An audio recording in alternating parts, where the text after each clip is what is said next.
12월 29일 목요일입니다. 오늘은 누가복음 16장 1절로 마지막 31절까지 말씀 올인이라는 제목입니다. 올인. 올인한다 이런 말 많이 들어보셨죠? 올인한다. 어떤 일에 자기의 모든 에너지와 돈과 열정과 이런 것을 다 쏟아부을 때 거기다 올인한다 이렇게 쓰는 말이에요. 근데 이게 원래는 도박장에서 쓰던 말이라고 그래요. 서양 화투, 서양 노름에서 마지막 카드에 자기의 모든 돈을 다 거기다가 걸 때 쓰는, 그때 쓰는 말이 올인이라, 이런 말이에요. 근데 이게 이제 우리나라 한 10수년 전에 드라마 올인이라는 드라마가 있었잖아요. 그래서 이제 유명해진 말이죠. 오늘 설교 제목을 거기서 빌려왔어요. 올인. 오늘 읽은 16장도 어제 읽은 15장과 같이 누가복음의 핵심장이에요.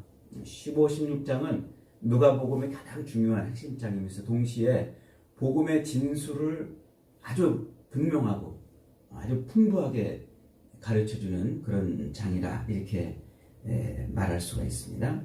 오늘 16장은 두 개의 비유의 말씀이 나오죠.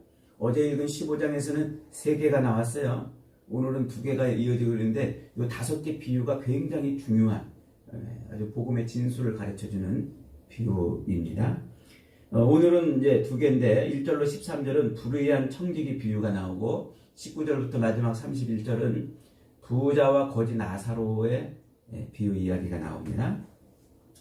앞에서 우리가 읽었던 그 15장의 3가지 비유처럼 누가복음 16장의 비유도 마태나 마가 혹은 요한복음에 없는 오직 누가복음에만 나오는 비유예요. 독특하게 이제 누가가 가지고 있는 세계관으로 이 비유의 말씀을 설명해 주고 있는 거죠. 그러니까 앞에서 읽었던 그 15장의 3개의 비유, 잃은 양, 한 마리를 위해서 99마리 양을 두고 찾아가는 그 비유, 10드라크마 중에 1드라크마를 잃은 여인이 1드라크마를 끝까지 찾는다는 비유, 그리고 탕자의 비유, 그 3가지 비유가 오늘 16장에서 읽은 2가지 비유와 하나로 연결이 돼가지고 지금 같은 메시지를 지금 전해주고 있는 겁니다. 이 비유의 시작은 어디서부터 시작이 됩니까? 14장에서부터 시작이 돼요. 14장에서 어떤 이제 부자가 잔치를 베풀고 사람들을 막 초대했습니다. 준비가 다 됐으니까 오시오 하고 초대를 했어요. 그랬더니 그 초대받은 사람이 뭐라고 합니까? 나는 오늘 내가 장사를 해야 되니까 못 가겠다. 소를 샀으니까 못 가겠다. 밭을 샀으니까 못 가겠다. 내가 결혼을 했으니까 못 가겠다. 이러면서 무엇인가를 소유한 것 때문에, 무엇인가를 산 것 때문에 그 잔치에 초대를 거부했다 그랬죠. 그래서 그 14장에서부터 하나님의 나라의 초대를 거부하는 이 사람들에 대한 이야기를 지금 비유로 계속해서 설명을 해주고 있는 겁니다. 그래서 오늘 16장 결론이 뭡니까? 결론이 부자와 거지 나사로의 죽음의 이야기로 결론을 끝내고 있는 거예요. 오늘 내용이 굉장히 방대한 내용을 이 새벽 시간에 짧게 압축을 하려다 보니까 충분히 설명이 안 될 수도 있어요. 그래서 오늘 영상으로만 묵상하지 마시고 꼭 글로 묵상하기, 홈페이지에 들어오셔서 글로 묵상하기를 꼭 같이 읽으셔야 됩니다. 어제 읽은 이 15장의 3가지 비유에서 우리가 한 가지 중요한 개념을 잡았죠. 그게 뭡니까? 회개라는 것. 회개가 뭐라고 그랬습니까? 회개는 그저 내가 지은 죄를 하나님 앞에 자복하면서 하나님 저 좀 용서해 주세요. 제가 이런 죄를 지었습니다. 이렇게 고백하는 정도의 의미가 아니라고 그랬어요.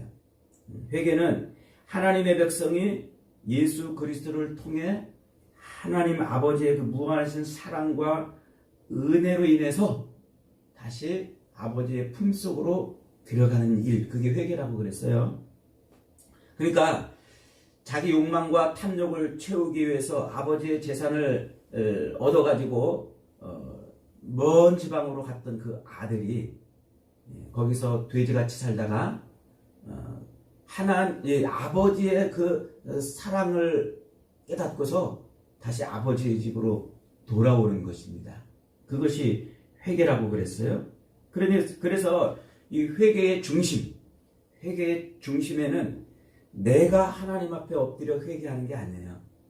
내가 회개의 중심에 서 있는 것이 아니라 하나님 아버지가 회개의 중심에 있는 거예요. 그분의 사랑 때문에 내가 엎드리는 거예요.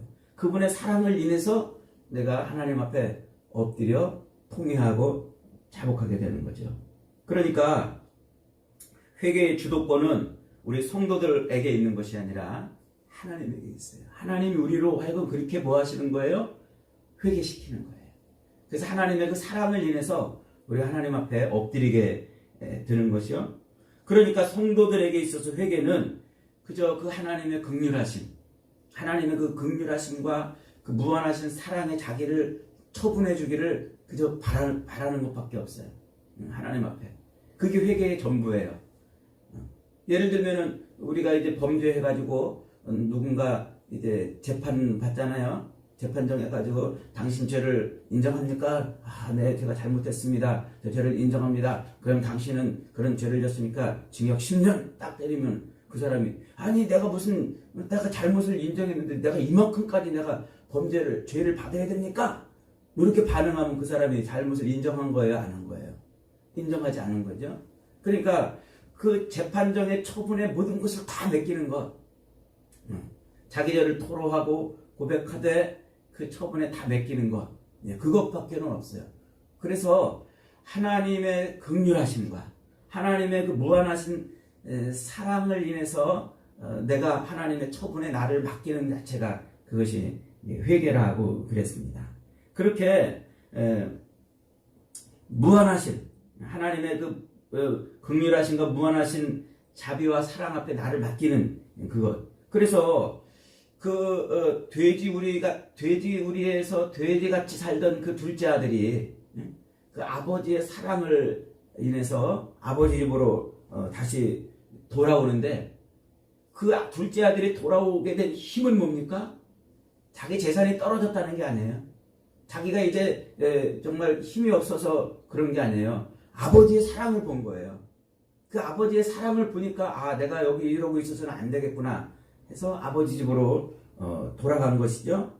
그래서 그 탕자의 비유에서 돌마다 죽을 수밖에 없던 그 둘째 아들이 그 아버지의 그 무한하신 긍휼하신 그 사랑으로 인해서 아버지 집으로 돌아갈 때 아버지가 어떻게 해요?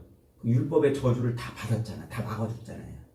아버지의 재산을 탈취해서 아버지가 살아있는데도 그 재산을 가지고 갔다는 것은 율법에 의해서 돌 맞아 죽는 행위라고 그랬죠. 그러니까 아버지는 이제나 저제나 저 아들이 언제 돌아와가지고 돌 맞아 죽을까봐 늘 동구 밖에 나가가지고 기다리고 있는 거예요. 그 율법의 그 저주보다 먼저 그 아들을 품어주는 거죠. 그게 하나님의 사랑이에요. 그 사랑이 우리를 살리게 하는 것이죠. 그렇기 때문에 성도의 구원, 우리 성도들이 구원받는 데는 오직 하나님의 긍휼과 사랑밖에 없어요. 그 어떤 인간의 노력이나 수고나 헌신이나 공로, 그 어떤 티끌도 여기에 더해질 수가 없는 거예요. 하나님의 사랑만 있는 겁니다. 오직 하나님의 무한한 긍휼과 자비하신 그 사랑으로만 인간이 구원받는 것, 그게 회개의 전부가 되는 거예요. 오늘 본문 1절로 13절에 소개되고 있는 이 불의한 청지기 이야기가 바로 그걸 말해주고 있는 겁니다. 어떤 부자에게 한 청지기가 있었습니다. 그가 주인의 소유를 낭비한다는 말을 들었어요. 여기서 이 낭비한다 이 말은 허비한다 이 말인데, 어제 읽었던 그 탕자의 이야기에서 둘째 아들이 아버지의 재산을 허비하는 것, 허랑방탕하게 쓰는 것, 똑같은 단어를 쓰고 있어요. 그러니까 믿음으로 행치 않고 자기 물질을 막 쓰는 것을 의미한다고 그랬죠. 그러니까 이 청지기가 지금 주인의 재물을, 주인의 것을 가지고 자기 마음대로 자기 탐욕과 욕망을 채우는 그런 일에 막 쓰고 있다는 거예요. 그러니까 그 말을 주인이 들었어요. 그래 주인이 불러다가 이제 야, 너 어떻게 그럴 수가 있냐? 네 것도 아닌데도 그럴 수가 있냐? 너 그거 나랑 다 세뇌해가지고 너 이제 청지기 일을 못하게 하겠다. 이제 배상을 받아내겠다는 거죠. 그래서 이제 청지기한테 그 모든 것을 다 세마라 이렇게 이제 했어요. 그랬더니 청지기가 놀래가지고 어떻게 한다고 그랬습니까? 얼른 자기 몰래 이제 이 주인 몰래 주인에게 빚진 자들 그 빚진 자들을 다 불러다가 차용 증서를 새로 써주는 거예요. 그래서 기름 100마를 빚진 자에게는 50마리라고 쓰게 하고 밀 100석을 빚진 자에게는 80이라고 쓰게 하라. 이렇게 이제 얼른 얘기를 해줬어요. 요즘도 악한 그 고리대금업자들이 많이 있지만 옛날에도 요 악한 체주들이 많았어요. 특별히 이 고리대금은 율법으로 금지한 것이었어요. 그러니까 이 악한 유대인들이 어떻게 해서 그 고리를 받아내냐면 요즘 왜 이렇게 어디서 이렇게 돈 빌려준다고 할 때 하는 사람들하고 똑같아요. 그래서 예를 들어 이제 100만 원 빌려준다. 연 25%로 100만 원 빌려준다 그러면 가서 돈 빌리려고 그러면 25% 그 이자를 먼저 똑 떼요. 그리고 실제 얼마 줘요? 75만 원만 줘요. 75만 원 주고 25% 이자율을 붙여가지고 그걸 이제 갚도록 이제 그렇게 하는 거잖아요. 그 옛날에도 똑같았어요. 기름 올리브유의 이자율은 100%예요. 그래서 기름 50마를 빌리면 실제는 100마를 갚아야 되는 거예요. 50%니까. 그러니까 50마를 빌렸는데 실제로는 100마를 갚아야 되는 그런 엄청난 고리를 붙여가지고 빌려준 거죠. 그리고 밀도 100석이라고 했는데 실제로는 80석 빌렸는데 100석을 빌린 것처럼 이렇게 차용 증서를 그렇게 써줬단 말이에요. 근데 그걸 이제 이 청지기가 다시 원상으로 회복을 시켜놓는 거예요. 원상으로. 그런데 가만히 보세요. 그렇게 청지기가 자기 마음대로 지금 막 채무자들을 불러가지고 막 깎아주고 없는 걸로 해주고 덮어주고 지금 이제 그렇게 하면서 자기의 해고당할 이후의 삶, 자기 해고당할 이후의 삶을 지금 준비했다고 그랬잖아요.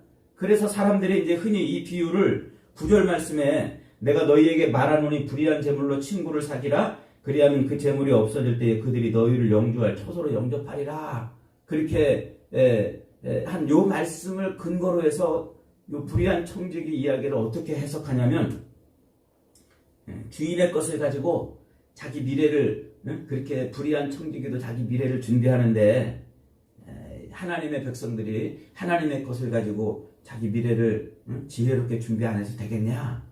요렇게 해석을 하기도 하고 또 한편으로는 불의한 청지기도 그렇게 자기 주인의 재물로 이렇게 칭찬을 받은 것처럼 우리도 나눠주며 베풀면서 그렇게 재물을 써야 된다. 이렇게 해석을 해요. 이 해석은 꽝입니다. 이런 해석은 성경을 거꾸로 읽는 해석이에요. 제가 거듭 말씀을 드리지만 성경을 완전히 곡해하는 해석입니다. 지금 이 불의한 청지기 이야기에서 주인공이 누구예요? 주인공. 불의한 청지기가 주인공이 아니에요. 주인이 주인공이에요. 이걸 놓치면 안 돼요. 지금 주인의 것을 막 자기 마음대로 자기 쾌락과 욕망을 채우면서 허비하다가 고발당한 그 청지기가 주인공이 아니라 이 이야기의 주인공은 그런 청지기를 보고서 주인이 저는 지혜롭게 행동했네 라고 결정을 내려주는 주인이 주인공이란 말이에요. 이걸 놓치면 안 돼요. 그러니까 지금 이 주인의 직무를 맡아가지고 청지기 일을 하면서 자기 욕망과 쾌락을 채우려고 막 허비하면서 살았던 그 청지기가 이제 주인한테 배상해야 될 그 시점이 그러자 어떻게 했다고요? 그걸 다 갚았다고요? 갚은 게 아니라 여전히 주인의 것을 가지고서 이번에는 채무를 막 탕감해주는 일을 썼단 말이에요. 자기 욕망과 쾌락을 채우는 일이 아니라 채무를 탕감해주는 일을 썼단 말이에요. 여러분 채무도 여전히 주인의 것이고 주인의 권리고 주인의 자산 아닙니까? 먼저는 그 주인의 것을 가지고 자기 욕망과 쾌락을 위해서 썼던 그 청지기가 이번에는 자기 욕망과 쾌락이 아닌 다른 방향으로 재물을 쓴 거예요. 이 청지기가 무슨 배짱으로 그랬을까요? 여전히 주인의 것을 가지고 마음대로 쓴 거예요. 자기 마음대로. 무슨 생각으로 그랬을까요? 이것은 청지기가 주인의 긍휼하심에 기댄 거예요. 처음에는 자기 욕망을 채우는 일에 썼기 때문에 주인의 용서함을 받을 수 없다는 것을 아는 거죠. 그러니까 이번에는 어떻게 했어요? 이번에는 차라리 똑같은 주인의 것을 마구 쓰지만 그러나 주인의 긍휼에 기대서 이렇게 하자. 이게 이 비유의 핵심의 말씀이에요. 그 마지막 청지기 일을 끝내는 요 마지막 때에 오로지 주인의 긍휼하심에 기대서 자기를 용서해 줄 그 긍휼하심에 기대서 그렇게 채무자들의 빚을 탕감해 줬다는 얘기예요. 그걸 보고 주인이 어떻게 했다고요? 지혜롭게 행동했구나 라고 칭찬을 했다는 거죠. 그러니까 이 청지기는 무엇에 기대 가지고 채무자들의 돈을 막 갚아준 겁니까? 오로지 주인의 긍휼하심, 자기를 용서해 줄 그 주인의 긍휼하심에 기대서 거기에 기대서 채무자들의 돈을 갚아줬다는 겁니다. 이 이야기에서 비유되는 이 주인의 긍휼하심이 뭘까요? 자기 백성들을 구원하시려고 하는 하나님 아버지의 긍휼하심이에요. 하나님 아버지. 아들을 십자가에 매달아 죽이시면서까지 자기 백성을 구원하시려는 그 하나님의 긍휼과 사랑이라는 거죠. 그래서 이 이야기의 핵심은 우리가 기댈 곳은 우리 불의한 청지기 같은 우리 인생들이 기댈 곳은 어디밖에 없다고요? 하나님의 긍휼과 사랑밖에 없다는 거예요. 하나님의 긍휼과 사랑. 그래서 이 죄가 가득한 더럽고 악하고 자기 탐욕과 욕망을 채우며 살려고 몸부림쳤던 그 불의한 청지기 같은 우리를 용서해 주시는 무한한 하나님의 긍휼과 사랑밖에 없다는 거예요. 거기에 기대고 거기에 우리의 삶을 올인해야 된다. 즉 그 얘기를 하고 있는 거예요. 그래서 그 이야기를 지금 마지막 부자와 거지 나사로의 이야기로 설명을 해주고 있는 겁니다. 한 부자가 살았습니다. 그 집 앞에서 매일 매일 빌어먹고 사는 거지가 있었습니다. 부자는 많은 재물을 누렸어요. 몸도 건강했습니다. 또 형제들과 사이도 좋았습니다. 부자는 늘 그렇듯이 주변의 사람들이 들끓었습니다. 부자는 복이란 복은 다 받아 누린 사람 같았습니다. 사람들은 그를 볼 때마다 칭송을 아끼지 않았습니다. 그런데 그 부자의 대문간에서 빌어먹던 거지는 꼴이 말이 아니었습니다. 거지로 사는 것도 부족해서 그런지 병까지 들었습니다. 주변에 가족도 없고 친구도 없고 이웃도 없었습니다. 오직 그 거지의 몸의 상처에서 흐르는 그 고름을 개들이 와서 핥아먹는 그런 삶을 살았습니다. 그런데 그 둘이 어떻게 됐다고요? 어느 날 갑자기 다 죽었다 하는 겁니다. 부유하게 살았어도 죽었고 또 가난하게 살았어도 죽었다는 거예요. 지금 이 예수님의 이 비유의 핵심이 뭡니까? 모두 죽는다는 거예요. 끝이 있다는 거예요. 끝이. 마지막 결산할 때가 있다는 거예요. 그래서 모든 인생은 다 죽음으로 자기 삶을 결산해야 될 때가 있다고 지금 말하고 있는 거예요.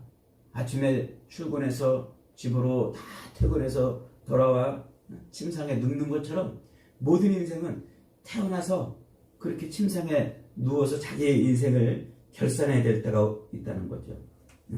그렇게 모든 인생은 다 죽는다. 그 얘기를 놓치면 안 돼요. 그래서 이 마지막 그 죽음의 순간에 자기 인생을 결산할 때, 그때 이 땅에서 어떻게 살았느냐가 그 마지막 죽음으로 탁 뒤집어지는 거예요. 그때 어떻게 살았느냐 보면은 그 마지막 카드를 뒤집는 그 순간에 우리가 어디에 올인하고 있었는지를 보여주는 바로 그 말씀을 지금 하고 있는 겁니다. 그러니까 우리 인생이 이 땅을 살면서 마지막 순간에 그 마지막 카드를 열어봤을 때 우리 인생이 성공한 인생인지 아니면 실패한 인생인지 우리가 어디에 올인하며 살았는지를 그 마지막 죽음의 카드를 뒤집을 때 알 수 있다는 거예요. 여러분, 세상 사람들의 눈으로 볼 때 죽음 앞에서도 부자는 이긴 것 같아요. 그래서 부자의 장례식에는 수많은 사람들이 몰려들고 많은 조문객들이 또 많은 조화가 쫙 늘어서 있는 모습을 볼 수 있을 것입니다. 거기에 또 무덤은 또 얼마나 의리의리하고 화려하겠습니까? 거기에 비해서 이 거지의 죽음은 얼마나 초라합니까? 어쩌면 그저 거적대기에 말려가지고 소리 없이 장례가 치러졌는지도 모르겠습니다. 그래서 사람들은 그 모습 보고서 어떻게 말합니까? 야, 부자는 인생을 잘 살았구나, 성공했구나 라고 말할 수 있고 저 거지는 인생을 실패한 것처럼 볼 수 있다는 거예요. 여러분이 장례식장에 가면은 여러분들은 그 죽은 사람의 뭘 보고 그 사람이 성공했느냐 실패했느냐를 여러분들은 판단을 합니까? 그 장례식장 가서 그 영정 앞에서 여러분들은 그의 인생이 성공했는지 실패했는지를 뭘 보고 판단하냔 말이죠. 오늘 예수님의 이 비유는 인생의 진짜 성공, 인생의 진짜 실패가 뭔지를 지금 보여주고 있는 거예요. 그 인생의 마지막 죽음이라는 카드를 탁 뒤집었을 때 어디다가 올인했는지 그걸 정확하게 보여주고 있다는 거죠. 죽는 순간부터 부자와 거지 나사로의 삶에는 이상한 변화가 생겼습니다. 거지가 죽을 때는 천사들이 와가지고 그를 받들어 천국으로 올라갔습니다.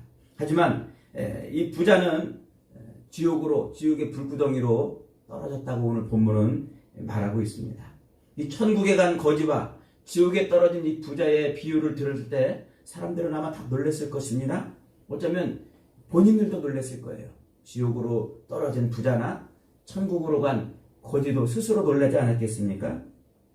여러분, 우리 사람에게 그 천국과 지옥이라는 내세가 없다면 죽음이라는 카드는 아무 의미가 없어요. 그 내세가 없다면 죽음은 별거 아닙니다. 두려워할 것도 아니고 걱정할 것도 아닙니다. 모든 인생이 다 가는 종착역이기 때문에 그래요. 그래서 이 죽음이라는 카드를 딱 뒤집었을 때 천국과 지옥이라는 내세를 가는 문이 열리지 않는다면 우리는 이 땅에서 그저 돈 버는데 그저 열심을 내고 쾌락을 누리며 살고 이제 나 편하고 나 좋은 대로 열심히 살다가 죽으면 되는 거예요. 그걸로 끝나는 거죠. 그 이상 뭐가 있겠습니까? 그런데 이 땅에서 죽음이라는 카드를 탁 뒤집었을 때 천국과 지옥의 문이 열리기 때문에 우리는 이 땅에 그 마지막 카드를 열 때 우리가 어디에 올인하고 살아야 되는지를 결정해야 되는 그런 삶을 사는 것입니다. 예수님의 이 비유는 사람의 죽음이 종착역이 아니고 올인하고 있는 것이 무엇인지를 보여주고 있는 바로 그런 말씀이잖아요. 마지막 카드에 의해서 우리는 무덤 직전까지 간 그 인생이 저주가 될 수도 있고 또 복이 될 수도 있다라고 말하고 있는 겁니다. 마지막 카드를 딱 열어보니까 놀랍게도 부자의 인생은 저주스러운 것이었습니다. 어리석은 것이었습니다. 잘 먹고 잘 살고 사람들에게 칭송받던 그 모든 삶이 헛것이 되어버린 거예요. 그런데 오히려 거지의 인생이야말로 부자가 영원토록 부러워해야 할 만큼 지혜롭고 성공적인 것이었다고 말하고 있습니다. 여러분, 왜 이런 현상이 벌어졌을까요? 왜 이런 놀라운 일이 벌어졌을까요? 우리 사람에게 내세가 있기 때문에 그래요. 내세. 천국과 지옥이 있기 때문에. 하나님이 사람을 지으실 때는 우리 사람을 1년생, 2년생, 3년생, 70년생 그렇게 지어놓지 않고 영원생 이렇게 지어놨어요. 우리 사람은 식물이나 풀처럼 단연생이 아니고 영원생입니다. 영원생. 그래서 이 인간은 우리 인간은 하나님이 펼쳐놓으신 그 천국의 잔치에 들어가서 영원한 삶을 살 수 있는 존재구나 하는 이 지식이 없으면 우리 인간은 망하는 거예요. 이 지식이 있을 때 비로소 우리는 그 천국의 초대에 비로소 응할 수 있는 겁니다. 이 천국의 잔치가 배설됐다고 지금 초대하고 있는데 나는 소를 샀으니까 시험해 봐야 된다고 그 잔치를 거부할 수 있겠냐는 거예요. 나는 밭을 샀으니까 가서 그 밭을 관리해야 된다고 그 잔치를 거부할 수 있겠냐는 거예요. 그저 결혼을 했으니까 내 가정을 책임져야 된다고 그 천국의 잔치를 거부할 수 있겠냐 하는 거죠. 영생하는 존재는 여기에 있는 것에 올인해서 자기 인생을 준비할 것이 아니라 내세를 준비해야 된다고 말하고 있는 겁니다. 지옥에서 고통받던 부자가 아브라함에게 두 번째 청합니다. 27절에 이르되 그러면 아버지여 구하노니 나사로를 내 아버지 집에 보내소서. 내 형제 다섯이 있으니 그들에게 증언하게 하여 그들로 이 고통받는 곳에 오지 않게 하소서. 제법 철든 소리를 하고 있습니다만 너무 늦었습니다. 문제는 내가 호흡하고 있는 이 순간, 이 인생의 70, 80대는 이 순간에 우리의 죽음의 문제를 해결해야 된다는, 내세의 문제를 해결해야 된다는 거예요. 요 카드를, 죽음의 카드를 뒤집기 전에 우리의 문제를 해결해야 된다는 겁니다. 예수님의 비유는 바로 그 길을 가르쳐 주기 위한 거예요. 예수님은 아브라함의 입을 통해서 이렇게 말씀하십니다. 29절에 아브라함이 이르되 그들에게 모세와 선지자들이 있으니 그들에게 들을지니라. 모세와 선지자들에게 듣지 아니하면 비록 죽은 자 가운데서 살아나는 자가 있을지라도 권함을 받지 아니하리라. 이렇게 말씀하고 있어요. 여러분, 모세와 선지자가 뭡니까? 곧 성경을 말하는 거예요. 구약 성경을 가리키는 거죠. 그리고 그 성경은 곧 무엇을 가리킨다고 그랬습니까? 요한복음 5장 39절에서 모든 성경은 곧 나에 대해서 증언하는 것이라, 예수 그리스도에 대해서 증언한 것이라고 그랬죠. 너희가 성경에서 영생을 얻는 줄 생각하고 성경을 상고하거니와 이 성경이 곧 내게 대하여 증거하는 것이로다. 여러분, 예수님만이 우리를 대신해서 십자가에 죽임당하시고 우리의 영원한 절대 승리를 위해서 죽음을 이기시고 부활하셨기 때문에 예수님만이 우리의 문제를, 죽음의 문제를 해결하는 겁니다. 그래서 요 70, 80대는 이 땅의 삶을 사는 동안에 우리가 올인해야 될 게 뭐라고요? 우리가 모든 것을 걸고 붙잡아야 될 게 뭐라고요? 그 마지막 카드가 바로 예수 그리스도라는 거예요. 예수님을 붙잡아야 되는 거예요. 그 예수님만이 우리의 내세의 문제를 해결하고 천국의 잔치로 우리를 이끌어갈 수 있기 때문에 그래요. 요한복음 14장 6절에서 예수님은 이렇게 말씀하셔요. 예수께서 이르시되 내가 곧 길이요 진리요 생명이니 나로 말미암지 않고는 아버지께로 올 자가 없느니라. 너희가 나를 알았더라면 내 아버지도 알았으리로다. 이제부터는 너희가 그를 알았고 또 보았느니라. 이게 무슨 얘기입니까? 예수 그리스도를 보면 누구를 봐야 된다고요? 하나님을 볼 수 있어야 되는 거예요. 예수 그리스도가 하나님께로 가는 길이라는 거예요. 마지막 카드를 딱 뒤집었을 때 예수 그리스도를 붙잡고 있는 사람만 천국의 잔치 들어가는 거예요. 마지막 카드를 뒤집었을 때 그리스도 예수를 붙잡지 않았던 사람은 다 지옥으로 떨어진다는 얘기입니다. 그러니까 여러분, 십자가를 볼 때마다 우리는 뭘 봐야 돼요? 그 십자가에 담겨있는 하나님 아버지의 긍휼하심과 사랑을 볼 수 있어야 되는 거예요. 우리가 기대해야 될 건 거기라는 거예요. 우리가 의지해야 될 것은 바로 그 하나님의 긍휼과 사랑입니다. 우리가 이 땅에서 올인해야 될 모든 것을 던져서 붙잡아야 될 것이 바로 그 하나님의 긍휼과 사랑이라는 거예요. 잃은 양 한 마리를 찾기 위해서 99마리 양을 버려두고 온갖 곳을 돌아다니면서 이 잃은 양을 반드시 찾아내는 그 목자의 사랑을 봐야 된다는 거예요. 결혼 예물로 받은 한 드라크마를 잃어버린 그 여인, 그 드라크마를 찾으려고 몸부림치며 집안 구석구석을 찾아 헤매던 그 여인의 집념처럼 하나님 아버지의 사랑을 봐야 된다는 거예요. 십자가에 담겨있는 게 바로 그 사랑이에요. 아들을 죽이시면서까지 우리를 살리시려고 한 그 하나님의 사랑이 바로 그 십자가에 담겨있기 때문에 그래요. 그래서 여러분, 십자가를 볼 때마다 무심히 보면 안 돼요. 그 십자가를 볼 때마다 저거는 빨갛게 생겼네, 저거는 하얗게 생겼네, 저거는 높이 달려있네, 저거는 안 달려있네, 그렇게 보면 안 된다는 거예요. 그걸 볼 때마다 우리는 뭘 봐야 돼요? 하나님의 그 긍휼하심과 무한한 사랑을 봐야 된다는 거예요. 거기에 그걸 볼 때 우리는 그것으로 살 수밖에 없는 존재라는 것을 알아야 된다는 거죠. 여러분, 이 땅을 사는 동안 재물에 올인하지 마십시오. 이 땅을 사는 동안 우리의 인생의 쾌락에 올인하지 마십시오. 우리 인생의 욕망을 채우는 것에 우리의 시간과 열정을, 에너지를 쏟아붓지 마십시오. 이 땅에서 사는 인생이 마지막 뒤집어서 승리할 카드는 예수 그리스도밖에 없어요. 거기에 올인해야 되는 겁니다. 그래서 우리는 불의한 청지기가 오직 주인의 긍휼하심에 기대어 자기 운명을 내맡겼던 것처럼 오직 십자가에 담겨있는 하나님의 그 긍휼하심과 사랑에 기대어 우리는 살 수밖에 없어요. 거기밖에는 우리가 의지할 것이 없고 그것밖에는 우리가 붙들을 것이 없고 그 십자가에 담긴 하나님의 긍휼과 사랑밖에는 우리를 살릴 것이 없는 겁니다.